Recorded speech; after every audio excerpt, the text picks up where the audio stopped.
Welcome back to the Diversified YouTube channel. When most people look at successful farmers, they assume the secret is having more land, more cattle, or more money. But in reality, many of the most profitable farmers have something else in common. They don't rely on a single source of income. Instead, they build farming businesses where different enterprises support one another. Today we're going to look at how cattle farming, maize production, sunflower farming, and feed manufacturing can work together to create a stronger and more profitable farming business. And by the end of this video, you'll understand why diversification is one of the most powerful tools a farmer can use to increase profits and reduce risk. Let's start with a simple question. What happens if you're only farming cattle and beef prices suddenly drop? Or what if a drought causes feed prices to increase dramatically?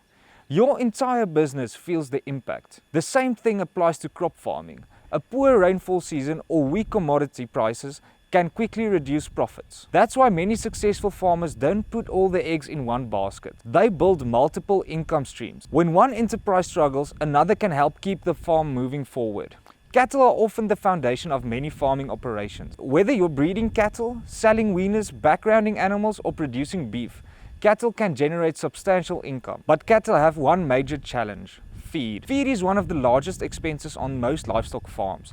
And this is where diversification starts becoming interesting. Successful farmers don't just ask, how do I sell more cattle? They ask, how do I reduce my feeding costs? Sometimes increasing profits is less about selling and more about spending less. This is where maize comes in. Most people see maize as a crop. Successful farmers often see it as something more. Maize is one of the primary ingredients used in livestock feed because it provides energy for animal growth. A farmer can sell maize for cash or use it to manufacture feed for cattle. This flexibility creates opportunities. If feed prices are high, using your own maize can reduce costs significantly. And because feed is such a major expense, small savings can have a big impact on profitability. This is one of the key lessons in farming. A crop doesn't only need to generate income. Sometimes it can create value by reducing expenses elsewhere on the farm. Now let's talk about sunflowers. Unlike maize, sunflowers are primarily grown for oil production. Sunflower oil is used throughout South Africa in households, restaurants, and food manufacturing. For many farmers, sunflowers provide a completely separate income stream from livestock. This is important. Imagine cattle prices are weak this year. A successful sunflower harvest can help balance the business. Or perhaps crop prices are down while livestock prices are strong. Again, the farm isn't dependent on one source of income.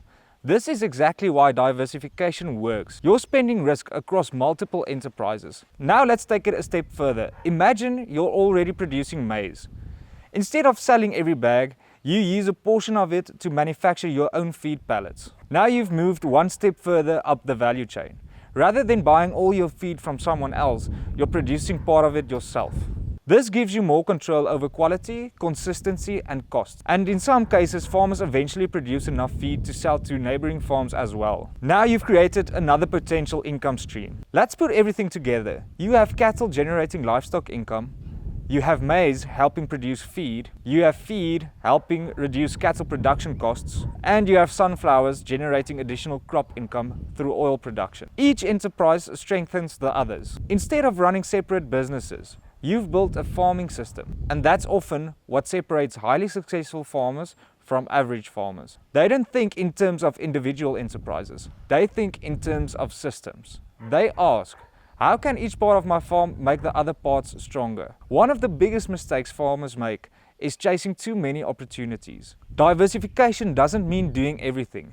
It means doing the right things together. The best enterprises are usually those that naturally support one another.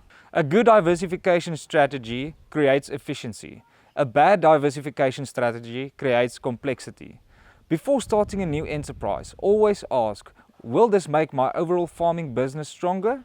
If the answer is yes, it's worth investigating. The most successful farmers don't just focus on production. They focus on building resilient businesses. They create multiple income streams. They look for ways to reduce costs. They think long-term, and they build farming systems where crops, livestock, and equipment work together. Whether it's cattle, maize, sunflowers, feed production, or another combination that fits your farm, the principle remains the same. The stronger the connection between your enterprises, the stronger your farming business can become. If you enjoyed this video, let us know in the comments what enterprises you're currently running on your farm and whether you've considered diversifying. Thank you for watching. See you in the next one.